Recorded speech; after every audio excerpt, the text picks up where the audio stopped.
Olá pessoal, tudo bem? Eu sou o pastor Antônio Júnior. Irmãos, hoje eu quero contar para vocês um testemunho fortíssimo, uma experiência sobrenatural que eu tive e eu tenho certeza que muitos de vocês vão se identificar. Afinal de contas, todos nós passamos por batalhas espirituais, não é verdade? Mas o entendimento que eu quero te trazer aqui na Bíblia vai abrir os seus olhos espirituais. Você vai começar a entender que muitas das coisas que você passa hoje, talvez o desânimo, esse cansaço excessivo, muitas vezes pode ter uma causa espiritual, não é somente físico, tá bom? Eu quero ler com você uma passagem aqui primeiramente a respeito da vida de Jó, que foi um homem muito provado, um homem que passou por grandes tribulações. Eu imagino que poucas pessoas nessa terra sofreram tanto quanto Jó. Ele perdeu todos os seus filhos em apenas um dia, ele perdeu 10 filhos, irmãos. Ele perdeu todos os seus bens, ele perdeu o seu gado inteiro, seus funcionários. E se isso não fosse o bastante, a própria esposa falou para ele: Jó, por que você não amaldiçoa a Deus e morre? Ou seja, acaba com a sua vida. Não tem mais nada que possa ser feito por você. Então ele foi tentado em todas as coisas. E depois dessa provação de tantas perdas, ele ainda perdeu a sua saúde, porque Satanás quis atacá-lo na sua saúde. Então, irmãos, esse vídeo é para você que tem passado por grandes batalhas espirituais, e eu quero te mostrar que a vitória pertence ao povo de Deus. O próprio Jesus disse: neste mundo vocês terão aflições, mas eu venci o mundo, então tenham bom ânimo, tá bom? E eu já vou contar para vocês a experiência que eu tive quando foi revelado por Deus que tinha um vampiro que estava me acompanhando. Eu vou te explicar detalhe por detalhe, você vai entender que isso não é obra de ficção, não é uma historinha qualquer, não. Isso também está relacionado com a Bíblia. E antes disso, eu quero ler essa passagem que eu te falei de Jó. Lá no livro de Jó, capítulo 4, nós vamos ver primeiramente um conselho que um dos amigos de Jó deu para ele. Porque Jó estava muito cansado, ele estava muito atribulado. E olha aqui, Jó capítulo 4, o versículo 3, olha o que o amigo dele disse. Pense bem, você ensinou a tantos, fortaleceu mãos fracas, suas palavras davam firmeza aos que tropeçavam. Você fortaleceu joelhos vacilantes, mas agora que se vê em dificuldade, você desanima? Quando você é atingido, fica prostrado. Sua vida piedosa não inspira confiança a você? E o seu procedimento irrepreensível não dá a você esperança? Irmãos, aqui o amigo de Jó estava dizendo: olha, você era um cara tão animado, você encorajava a gente, você chamava as pessoas para orar, você sempre falou de Deus, sempre falou de esperança. E agora que você está passando por lutas, você está assim tão prostrado? Irmãos, a verdade é a seguinte: nós podemos ter fé, nós podemos ter esperança em Jesus, mas chega um momento que a batalha espiritual é tão forte que a gente simplesmente não tem força para levantar da cama. Parece que o inimigo nos pega de jeito ali, sabe? E isso tudo, irmãos, porque os demônios, eles são mais fortes que nós, de certa forma. Por quê? Eles são anjos, né? Anjos caídos. E nós somos humanos, nós somos feitos de pó. Mas a Bíblia diz que um dia nós estaremos reinando juntamente com Cristo e o Senhor vai colocar debaixo dos nossos pés todo o mal, toda a potestade, todo o demônio. Mas nesse caso aqui, Jó, ele estava realmente sofrendo um ataque terrível espiritual. E por mais que ele quisesse, ele não estava encontrando forças. Eu sei que muitos de vocês estão passando por isso e é por causa disso que no final eu vou orar por você. E Deus já me revelou aqui muitas coisas que eu quero muito que Deus te liberte de uma vez por todas, tá bom? Só para continuar aqui a passagem de Jó capítulo 4, Jó vai contar que realmente ele estava passando por lutas e ele vai contar de um pesadelo que ele teve na noite anterior. Olha o que aconteceu, Jó capítulo 4, o versículo 13. Olha o que Jó disse. Em meio a sonhos perturbadores da noite, quando cai sono profundo sobre os homens, temor e tremor se apoderaram de mim e fizeram estremecer todos os meus ossos.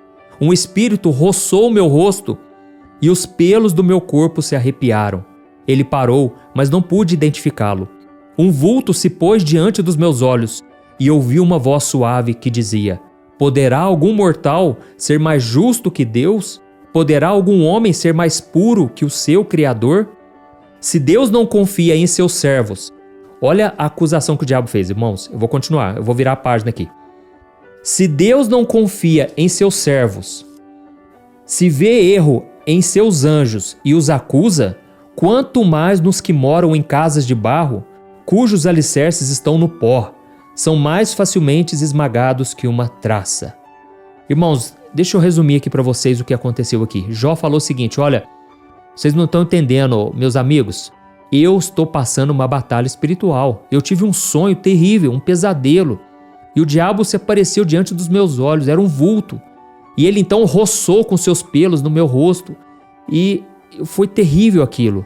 E naquele momento, o próprio Satanás, ele veio me acusar. Porque a Bíblia diz, irmãos, que Satanás é o acusador dos nossos irmãos. E olha o que Satanás falou para Jó. Olha, você está achando que você é mais justo do que Deus? Poderá algum mortal ser mais puro que o seu Criador? Irmãos, o diabo estava acusando Jó o seguinte: você está achando que você, por ter vencido essa provação que você passou, por não ter desistido, que você agora é superior a Deus? Olha a acusação, o diabo estava querendo dizer: você está achando que você é mais puro, mais santo do que Deus? Irmãos, deixa eu dizer uma coisa, por mais que a gente passe por todo tipo de provação, nós nunca iremos superar os sofrimentos de Jesus. Nós nunca seremos maior do que Deus. Não podemos achar que somos melhores até mesmo do que as outras pessoas, quanto mais do nosso Criador. Mas é isso que o diabo estava acusando. Olha, você está dando uma aí de homem de fé, homem inabalável, homem santo, puro. Porque afinal de contas a Bíblia diz que Jó, depois que ele perdeu todas as coisas, a sua mulher mandou ele amaldiçoar a Deus. Só que a Bíblia diz: porém Jó não pecou em nenhuma de suas palavras, porque Jó era um homem reto, um homem que amava ao Senhor. Então nesse momento Satanás queria colocar ele contra Deus, né? E ele falou: se Deus não confia nos seus anjos, ele encontra erro nos seus anjos e acusa eles, quanto mais naqueles que moram em casas de barro. Satanás estava falando aqui, irmãos, do próprio Satanás. Ele estava falando de quando Deus expulsou Lúcifer. Antigamente ele chamava Lúcifer, né, que significa anjo de luz, e Satanás significa adversário. E então naquele momento Deus viu que a soberba entrou no coração de Lúcifer, e ele, juntamente com 1/3 da parte dos anjos do céu, também se rebelaram, e eles pensaram: é só Deus que pode ser adorado, por que nós não podemos ser também? Irmãos, entrou a soberba, a vaidade no coração de Lúcifer com aqueles anjos, e eles foram expulsos do céu. Então Deus encontrou maldade no coração deles. E então Jó falou: olha, se Deus ele não poupou nem os anjos, por que Deus te pouparia? Olha a acusação do diabo, irmãos. Só que a Bíblia diz que as misericórdias do Senhor são a causa de não sermos consumidos. Irmãos, é por causa da graça, da misericórdia de Deus que a gente não é consumido. Porque Jesus já derramou o sangue dele em favor de mim e de você.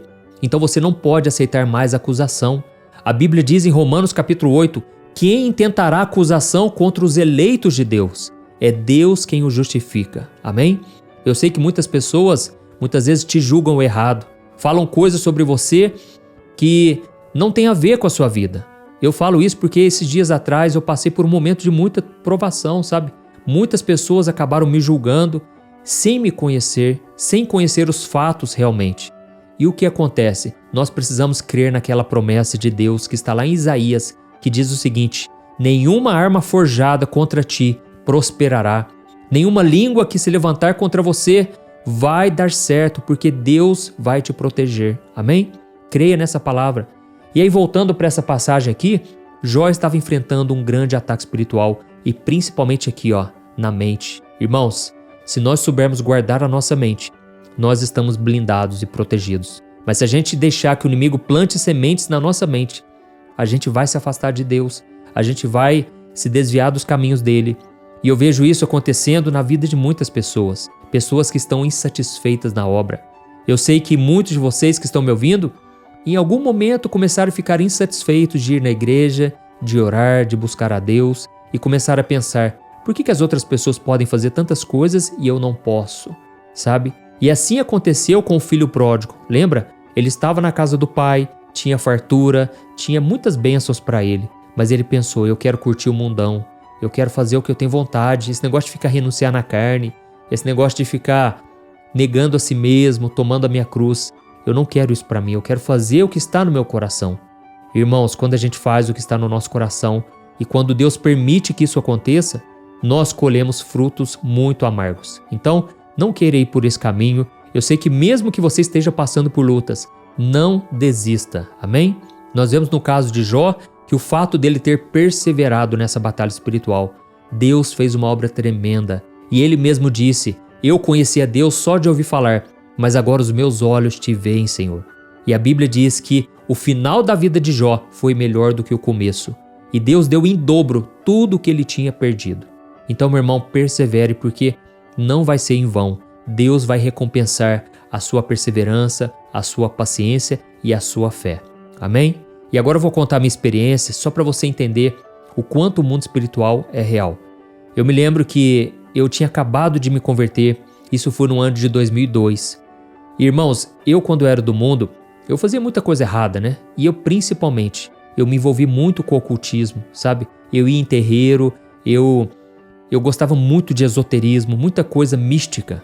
E eu ficava o dia inteirinho, irmãos, escutando Raul Seixas, Zé Ramalho, acendendo incenso, e tinha uma caveira lá dentro do meu armário, sabe? A minha mãe ficava muito preocupada com aquilo, porque as atitudes que eu tomava realmente causavam medo nas pessoas. Mas, irmãos, eu estava sendo influenciado pelo mal e eu não sabia, eu não percebia. E aí foi então, irmãos, que Deus fez uma obra na minha vida. Eu tive um encontro com Deus, eu aceitei Jesus e me entreguei a Ele completamente. Só que ainda tinha muitas coisas que precisavam ser mudadas. E afinal de contas, todos nós estamos nesse processo de santificação. Você que entregou sua vida para Jesus, a Bíblia diz em 2 Coríntios, capítulo 5, o versículo 17, que agora você é nova criatura. As coisas antigas já se passaram, tudo se fez novo. Só que quando a Bíblia fala a respeito disso, dessa novidade, ela está falando do mundo espiritual. Tudo se fez novo, você estava perdido e você foi achado. Você estava condenado, agora você está salvo. Você estava nas trevas, agora você está na luz com Jesus. Só que existem coisas que vão ser transformadas com o tempo. Tem coisas que Deus não vai colocar a mão. A salvação, Deus já providenciou em Jesus. Mas agora, a santificação, cabe a você decidir se você quer sentar na mesa com os demônios ou sentar na mesa com Jesus. A Bíblia diz: não podemos beber o cálice de Deus e beber o cálice dos demônios. Irmãos, muitas vezes tomar o cálice de Deus significa passar por provações, por lutas. O próprio Jesus disse: Pai, se for preciso, se for possível, passa de mim o cálice. Irmãos, muitas vezes é um cálice de sofrimento, mas persevera, porque Deus não vai te abandonar. E é nessa hora que os anjos de Deus vêm te acolher, se você tomar a decisão de obedecer a Deus. Amém? Foi o que aconteceu com Jesus lá no Getsêmani, quando ele tomou a decisão de beber o cálice que o Pai tinha para ele. Glória a Deus. E aí, irmãos, o que acontece? Eu ainda não tinha decidido algumas coisas que eu deveria abrir mão. Eu ainda não tinha tomado essa decisão. E eu me lembro que eu fui numa vigília de oração, eu era novo convertido ali, eu nem sabia que Deus podia falar diretamente assim com a gente. Irmãos, quando eu cheguei naquela vigília, Deus usou um homem que hoje é lá da nossa igreja, e ele veio pro meu canto assim, colocou a mão na minha cabeça e começou a orar por mim. E aí Deus começou a falar comigo assim, na primeira pessoa, irmãos. Eu chorava tanto, irmãos, eu não sabia que era tão real aquilo, sabe? E aí Deus falou comigo assim: meu filho, eu tenho visto as provas que você tem passado. O diabo está cirindando, o diabo está na sua volta, mas eu te dei o poder de escolha e cabe a você decidir se você quer estar comigo ou se você quer voltar para aquela vida que você tinha antes. Irmãos, aquilo foi muito forte e eu chorava. E eu me lembro que eu saí daquela vigília e eu batia no peito e eu falava: Deus, não me deixa pecar de novo, Senhor. Deus, não me deixa cair na tentação, porque eu não quero perder essa presença. O Senhor acabou de falar comigo. Então eu ficava maravilhado, sabe, irmãos? Só que o tempo foi passando e eu ainda tinha muitas coisas que eu precisava me libertar. E uma delas era a pornografia. E aí, mesmo eu indo na igreja, mesmo buscando ao Senhor, eu às vezes ficava até de madrugada consumindo esse tipo de conteúdo. Irmãos, aquilo acabava comigo, sabe? Porque eu sabia que era errado, mas eu não conseguia me libertar. Afinal de contas, a minha adolescência eu passei escravo nesse pecado. E eu sei que muitos de vocês estão nessa mesma pegada, nessa mesma falha. Irmãos, foi até aqui um dia. Deus usou uma irmã, eu não conheço ela até hoje. Ela me ligou, não sei como conseguiu meu telefone, e ela falou o seguinte: olha, Deus me revelou em oração. Eu não conheço da sua vida, mas eu quero te dizer uma coisa. Eu tive uma revelação que existe um vampiro gigante, de uns 2, 3 metros atrás de você. E esse vampiro estava com um capuz, uma roupa preta assim, sabe? E ele estava tentando te derrubar. Irmãos, aquilo foi um choque para mim, porque eu sempre gostei muito desse lado esotérico. Inclusive, eu gostava muito de pintar, de desenhar. E quando eu fiz aula de pintura, eu pintei alguns quadros lá em casa. Só que não eram quadros assim, eu pintei alguns sim, né, de paisagens, de coisas bonitas. Mas aqueles quadros que eu tinha pintado, um era de vampiro, o outro era de um gnomo e o outro era de um demônio. Irmãos, eu deixava aqueles quadros lá em casa porque eu gostava de fazer esse tipo de desenho. E aí quando ela falou que tinha um vampiro perto de mim, aquilo me fez entender que realmente aquela vida que eu tinha não servia mais para mim. E ela falou assim para mim: olha, Deus manda te dizer, posicione-se, assuma o controle da sua vida, porque se você decidir andar com Deus, o maligno não vai te tocar. Irmãos, aquilo foi assim muito revelador para mim. Naquele mesmo momento, eu morrendo de medo, eu decidi focar em Deus. Eu decidi usar a autoridade que Jesus me deu. Assim que ela desligou o telefone, eu lembro direitinho, eu subi na cama e eu comecei a dizer: Satanás, em nome de Jesus, eu te expulso da minha casa, da minha vida, eu não tenho nada com você mais. Irmãos, a partir dali Deus começou a me dar vitória, começou a me encher de ousadia. Não pense que foi fácil, viu? Porque o diabo, quando ele vê que alguém está saindo das mãos dele, quando alguém está se libertando do mundo, o diabo tenta de todas as maneiras. E um exemplo bíblico disso foi quando Moisés libertou os hebreus das mãos de Faraó. Faraó ali representando Satanás e os hebreus representando o povo de Deus. E Moisés, no caso, representando Jesus. Vamos trazer assim para a nossa vida. O mar representa a separação entre o mundo e a nova caminhada com Deus. E então, Deus abriu o Mar Vermelho, só que antes do mar se abrir, o que aconteceu? Faraó ficou furioso e ele queria acabar com todo mundo. Ele queria matar a todos. E as pessoas diziam para Moisés: Moisés, será que você nos trouxe aqui porque faltava túmulo no Egito? Nós vamos morrer neste lugar. Só que, irmãos, Deus é fiel. Deus, ele sabe que você não tem força contra o inimigo, mas ele é quem te protege, ele é quem te dá livramentos. E saiba disso, se você decidir andar com Deus, nenhum maligno vai te tocar, nada de mal vai te suceder. Amém? Foi então que Deus deu grande livramento para eles. E da mesma forma aconteceu comigo. Eu pensava muitas vezes assim: será que eu vou ficar endemoniado alguma vez? Porque eu tive envolvimento com as trevas, mas eu pensei: eu não aceito isso na minha vida. Eu não aceito, agora eu sou o templo do Espírito Santo. Eu não aceito as mentiras do diabo. Eu tomei posse, irmãos, da palavra de Deus. E foi então que aquele mal que estava me rondando foi embora para a glória de Jesus. Amém? Todo mal, irmãos, toda opressão. E realmente eu senti um cansaço. Era uma preguiça, irmãos, que eu pensava: gente, eu não sou preguiçoso, o que está acontecendo comigo? Mas eu ficava a semana inteira dentro do quarto, eu não queria sair. Por quê? Eu estava sendo oprimido pelas trevas. Esse vampiro, que eu vejo como um demônio, ele estava sugando a minha energia, ele estava sugando tudo de bom que eu tinha, sabe? Só que Deus deu livramentos, e eu posso contar isso nos próximos vídeos, porque a maneira como Deus me libertou foi muito linda. Irmãos, deixa eu te dizer uma coisa. Da mesma forma, existem hoje demônios que atuam nas regiões celestiais. Existem os anjos de Deus.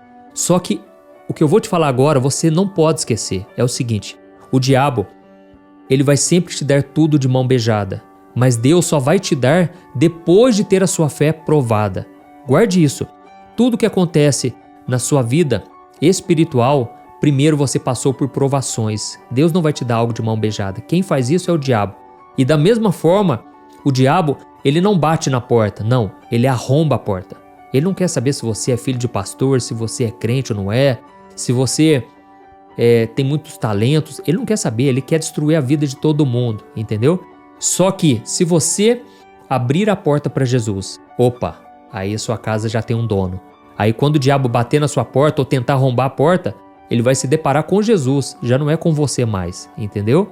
Então, você tem que entender isso, que o diabo, ele não tem poder que você pensa, o poder dele é limitado. E você tem que entender o seguinte: se você abriu a porta para Jesus, agora Jesus está na sua vida, e aí você pode dormir tranquilamente, porque Jesus vai ser o seu guarda 24 horas. Ele não dorme e ele não cochila. Ele é o seu protetor. Amém? E o próprio Jesus disse lá em Apocalipse capítulo 3, o versículo 20: se alguém ouvir a minha voz e abrir a porta, eu entrarei e cearei com ele e ele comigo. E ele diz: eis que estou à porta e bato. Então, irmãos, Jesus está batendo na porta de muitos de vocês. Eu sei que você mulher, muitas vezes o diabo ele quer te usar, sabe aonde? Na sensualidade. Eu sei que tem muitos demônios que atuam nessa área. E aí você, com a carência que você tem, você desejaria muito ser atraente para os homens. Só que deixa eu te falar uma coisa: se não for o Espírito Santo que governa a sua vida, serão os demônios da sensualidade que vão fazer com que você pareça uma pessoa atraente. Então é muito importante você entender uma coisa: todos nós transmitimos um perfume sobrenatural. Você sabia disso? Existe um perfume no mundo espiritual e a Bíblia diz que nós exalamos o bom perfume de Cristo. Mas tem pessoas, irmãos, que infelizmente, mesmo tendo Jesus, mesmo estando na igreja, têm dado brechas para o inimigo. E aí elas exalam o perfume da sensualidade, o perfume da malícia. Tem pessoas, irmãos, que você olha para ela, você já não sente uma coisa boa, não é verdade? Você já bate o olho e fala: ai, não sei, essa pessoa tem uma coisa, tá oculta ali, eu não estou conseguindo enxergar. Por quê? Você já está sentindo o aroma. Cada ser humano transmite um aroma espiritual. Qual você tem transmitido? Então, preste muita atenção sobre aquilo que você tem passado para as outras pessoas, porque pode ser que realmente haja algum tipo de mal te influenciando. E você não nasceu para isso, você é amado por Deus e você foi chamado para levar o evangelho para as pessoas, para Deus te usar na vida delas. Amém? Por isso agora eu quero orar por você, porque eu sei que se aconteceu isso comigo, eu estava sendo afligido, algo estava sugando as minhas energias e esse vampiro foi embora, graças a Deus. Não aceite, irmãos, nada que seja do mundo, nenhum pecado na sua vida. Você nunca vai ser perfeito, mas sempre que você fraquejar, sempre que você, às vezes, deslizar na caminhada, peça perdão ao Senhor Jesus e creia que o sangue dele vai te purificar. Amém? Glória a Deus. E só mais uma coisa, eu peço para você, hein? Não deixe de compartilhar esse vídeo. Assim que a gente orar, depois que a gente orar, eu peço que você compartilhe, porque Deus quer alcançar as pessoas. E Ele não vai fazer isso através dos anjos, Ele vai usar você e usar pessoas como eu, tá bom? Vamos orar então. Se você puder, feche os teus olhos, fique numa posição relaxada, aquiete o seu coração e eu creio que Deus vai te encher agora, em nome de Jesus. Senhor, meu Deus e meu Pai, eu coloco diante de Ti a vida dessa pessoa. Pai, ela tem passado por lutas, por provações, mas eu creio que o Senhor deu para essa pessoa o poder da escolha. Cabe a ela decidir se ela quer andar nas trevas ou na luz. Senhor, meu Deus, eu oro por essas pessoas que ainda estão com o coração endurecido, não têm certeza se elas querem realmente andar com Jesus. Oh, meu Pai, quebranta esse coração agora, Pai. Enche essa pessoa de fé, de certeza de que o Senhor não vai abandonar, de que o Senhor é fiel, de que o Senhor é bom. Oh, meu Deus, eu te peço, Senhor, dá força, Senhor, para essa pessoa seguir a Jesus, tomar a sua cruz e não olhar para trás. Senhor, meu Deus, eu te peço, Pai, fortaleça os teus filhos, ó Deus, e nesse momento eu repreendo toda obra maligna, todo demônio que está rondando essa pessoa agora, caia por terra, está expulso em nome de Jesus. Todo vulto que essa pessoa tem visto, dor de cabeça, cansaço excessivo, todo peso espiritual está cancelado em nome de Jesus. Senhor, eu te peço, Pai, fortaleça agora essa pessoa e acampa os teus anjos ao redor dela. Oh, meu Deus, eu tenho certeza, o Senhor não vai abandonar. Essa pessoa não chegou aqui à toa, Pai. Foi o Senhor quem fez ela assistir esse vídeo. E eu te peço agora, Jesus, enche ela com o teu Espírito Santo, porque uma casa que está cheia do Espírito Santo não tem espaço para demônios, não tem espaço para o mal. Senhor, acampa os teus anjos ao redor da casa dessa pessoa também, Pai. Quantas pessoas, ó Deus, agora estão sendo perturbadas à noite, no sono, perturbadas de várias formas, Pai. Mas eu creio que o Senhor agora está guardando e protegendo. E em nome de Jesus eu expulso de cada cômodo toda influência maligna, todo perfume maligno que está nesse ambiente, caia por terra, está expulso em nome do Senhor Jesus. Ó Senhor, nos ajude, Pai, a blindar a nossa mente contra os ataques do mal, contra as acusações de Satanás. Senhor, meu Deus, nos enche de autoridade, a autoridade que o Senhor Jesus já nos deu. Pai, eu te agradeço, Senhor, porque Tu és um Deus que dá livramento, o Deus que abre o mar vermelho, o Deus que dá vitória para o seu povo, e nenhum mal pode contra o povo de Deus. Senhor, para isso te pedimos, ajuda-nos, ó Deus, a manter firme a nossa confissão de fé e que a gente não venha olhar para trás, que a gente não venha mais voltar a praticar os mesmos pecados de antes. Em nome de Jesus que eu oro e te agradeço. Amém. Glória a Deus. Amém? Oh, glória a Deus. Irmãos, espero que vocês tenham entendido essa mensagem. Se você ainda não compreendeu muita coisa, volte esse vídeo, assista desde o começo, porque com certeza foi revelação de Deus para sua vida, tá bom? Eu vou deixar um vídeo aqui, ó, para você assistir agora, porque esse vídeo com certeza vai te ajudar ainda mais na caminhada, tá bom? Assista esse vídeo e compartilhe também com seus amigos e familiares. Deus te abençoe, um grande abraço, fica com Deus.